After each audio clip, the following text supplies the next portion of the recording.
Hey yo tout le monde, comment ça va? Moi ça va super, on se retrouve pour une nouvelle vidéo. Dans cette vidéo, on va discuter de crypto-monnaie. Et cette fois, on va pas parler d'investissement, mais on va parler de mining.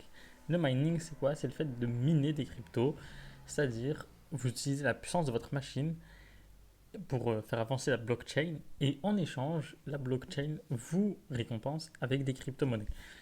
Donc, plus vous faites passer de lignes, plus vous allez être payé. C'est-à-dire selon la puissance de votre ordinateur, vous serez plus ou moins payé. Et ça, c'est une des techniques pour avoir des crypto-monnaies et pouvoir avoir des revenus passifs. Mais cette technique, elle a des avantages et des inconvénients. Mais elle a aussi des techniques pour miner plus facilement. Parce que avant à l'époque, miner c'était compliqué. Du coup, je vous raconte tout ça dans cet épisode. Allez, à tout de suite. Cet épisode, on va parler de mining. Alors, je vais d'abord vous donner les bases. Le mining, c'est quoi? C'est du coup utiliser la puissance de votre machine pour, pour faire avancer la blockchain. Contre ça, la blockchain vous récompense avec des cryptos. Et du coup, ça a des avantages et des inconvénients.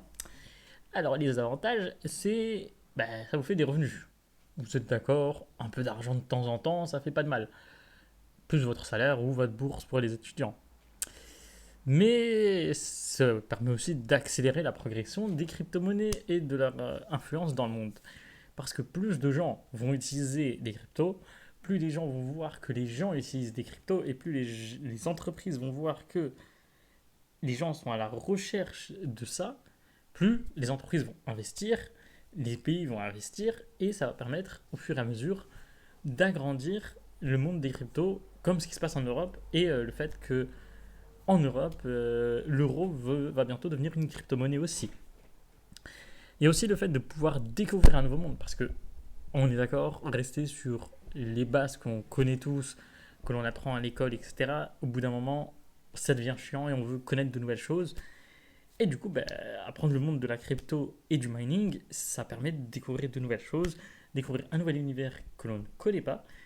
Et ça permet aussi de s'instruire, parce que ça se permet de s'instruire sur l'économie, sur comment ça marche, sur l'informatique, sur plein de choses. En fait, si vous rentrez dans la crypto, vous rentrez dans plein de mondes différents. Mais à tout ça, il y a des inconvénients. C'est le coût de départ. Parce que pour pouvoir commencer à miner des cryptos, faut soit déjà avoir un ordinateur, soit investir dans une machine pour miner. Et le coût, en ce moment, on va dire que CF, ma dernière vidéo, mais c'est pas trop ça, parce que c'est pas la puissance juste des processeurs qui va être utilisée, c'est après la puissance des cartes graphiques. Et les cartes graphiques, c'est ce qui coûte un peu cher en ce moment. Du coup, compliqué. Mais ça va encore. On va dire que si vous arrivez à trouver des cartes graphiques en occasion, parce que, oui, aussi, c'est dans le prochain point, mais miner des cryptos, c'est pas très bon. Mais si vous arrivez à trouver des cartes graphiques en occasion et tout, ça peut être un bon bail. Hein. Ensuite, il faut quand même s'y connaître un petit peu, pas en crypto-monnaie, mais en informatique. Parce que pour miner, il faut quand même connaître comment soit monter un ordinateur, soit les pièces qu'il faut pour monter un ordinateur. Du coup, il faut quand même un peu se renseigner avant, mais ça rejoint les avantages, c'est que vous allez apprendre et vous allez découvrir. Troisième point, du coup, ça rejoint le coût, c'est écologiquement parlant, c'est un gros impact parce que on va pas se mentir, laisser un ordinateur ou une machine tourner 24/24, 7 sur 7, 365 jours par an pendant X années, à la planète, elle prend cher, hein. On passe mytho. Mais attention, je rajoute un mais, en ce moment les entreprises où vous pouvez investir pour acheter une machine de minage essaye de rendre ça plus écologique en limite, en se disant on met ça dans des endroits ou dans des caves, comme ça on n'a plus besoin de chauffage. Et du coup, ça chauffe grâce à ça. Et du coup, plus besoin d'eau chaude ou autre, ça utilise en tant que chaufferie. Des rigs qui utilisent l'électricité qui font chauffer tout un bâtiment ou toute une partie d'infrastructure.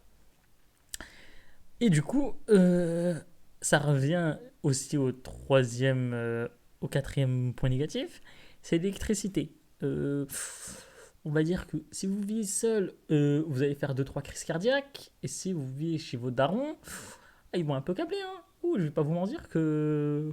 Ouh, oh loulou.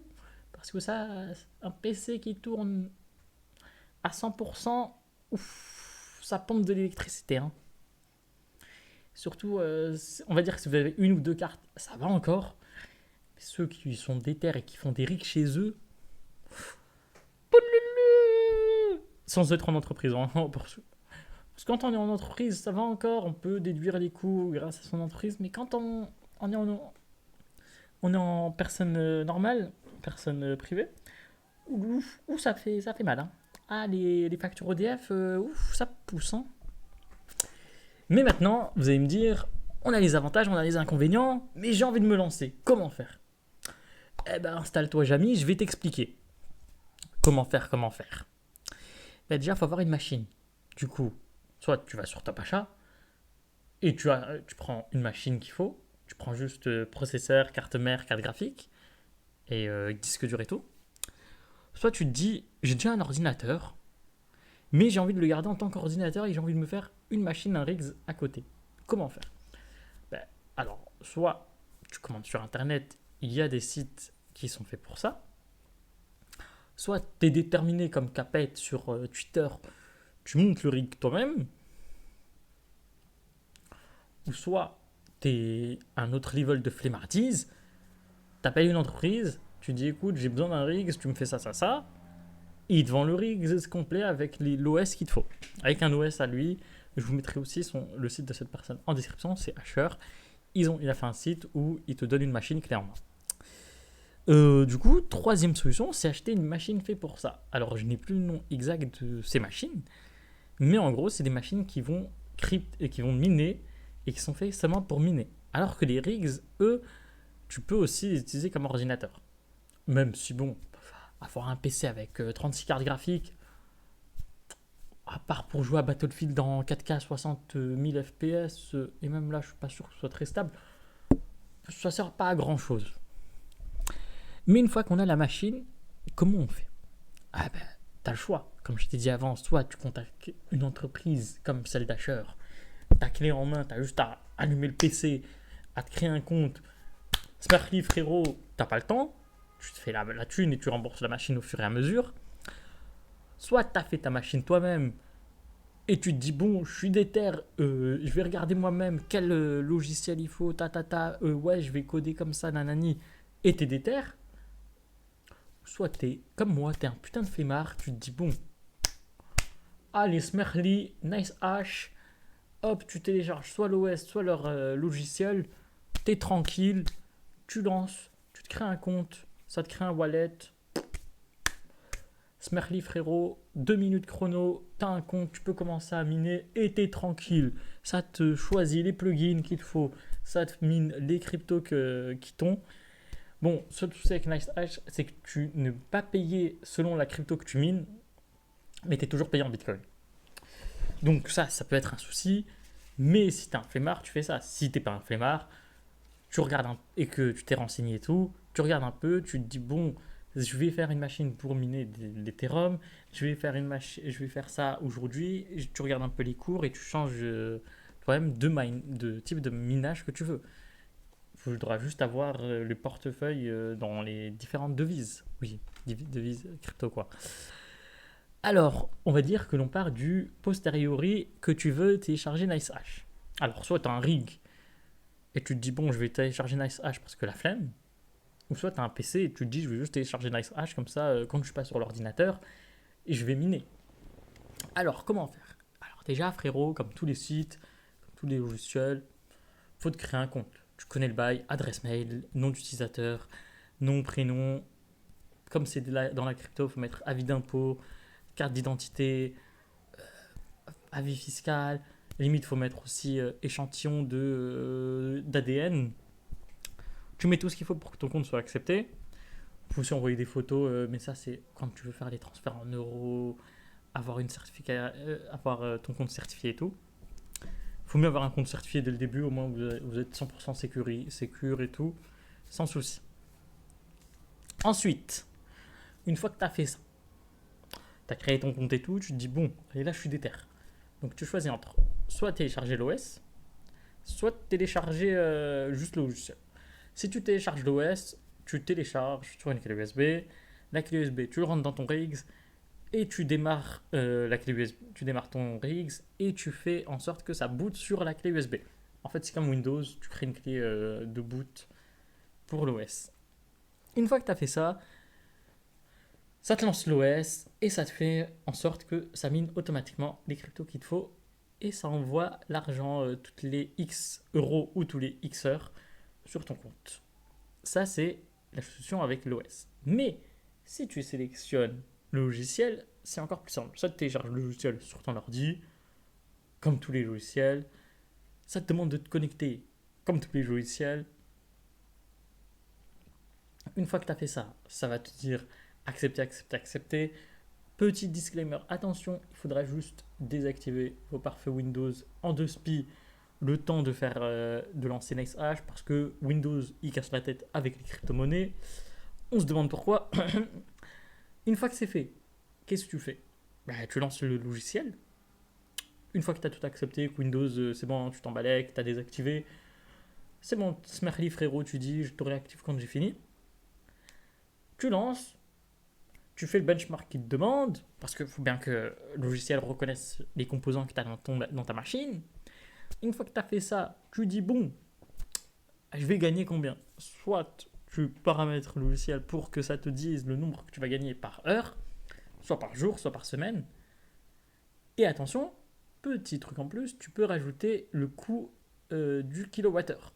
C'est-à-dire, si tu veux soit un revenu brut, soit un revenu net, tu peux rajouter les coûts à côté.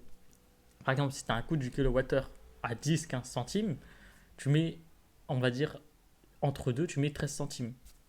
Ou tu mets directement 15 centimes, comme ça te fait vraiment viser haut, tu vois. Et du coup, une fois que tu as fait tout ça, ça te fait les benchmarks et tu peux lancer. Et oui, c'est aussi simple que ça. Tu lances, ça va miner. Bon, ta machine va commencer à chauffer. Et c'est bon. Tu peux miner tranquillement. Et voilà, tu es rentré dans le monde merveilleux du minage de crypto-monnaies. Alors, ça, c'était la solution simple. Et tu vas me dire, comment on fait pour une solution plus compliquée? Comme je t'ai dit, faut se renseigner, il faut aller sur les sites, il faut télécharger soit un OS, soit un logiciel de minage pour la crypto-monnaie. Tu en as pour l'Ethereum, tu en as pour le Bitcoin, etc., etc. Mais tout va dépendre de ta machine. C'est pour ça que moi j'ai choisi NiceHash, parce que c'est le plus simple et celui qui va toujours me faire gagner le plus. Parce que c'est lui qui décide de lui-même de switch sur un plugin ou un autre selon la crypto qui est le plus rentable en ce moment. Mais attention, disclaimer aussi, parce qu'on va éviter de se faire enculer. Hein. Je vous dis clairement, faites ça, mais n'en abusez pas. Ou faites attention à votre matériel parce que miner des cryptos, c'est mauvais. Parce que ça utilise la carte graphique et votre processeur à 100%, ce qui n'est pas fait pour ça à la base. Une carte graphique et un processeur n'est pas fait pour être utilisé à 100%, 24/24, 7 sur 7, 365 jours par an. Du coup, faites ça sur votre temps libre, peut-être quand vous n'êtes pas sur l'ordinateur, mais il faut qu'un temps, l'ordinateur se repose aussi. Je ne vous incite pas à faire ça non plus. Si vous faites ça, c'est votre plein gré, etc., etc. Mes couilles au bord de l'eau, vous connaissez la chanson. Du coup, merci de m'avoir. Si vous avez des questions, c'est en commentaire. Merci de m'avoir écouté. Passez une bonne soirée, une bonne semaine.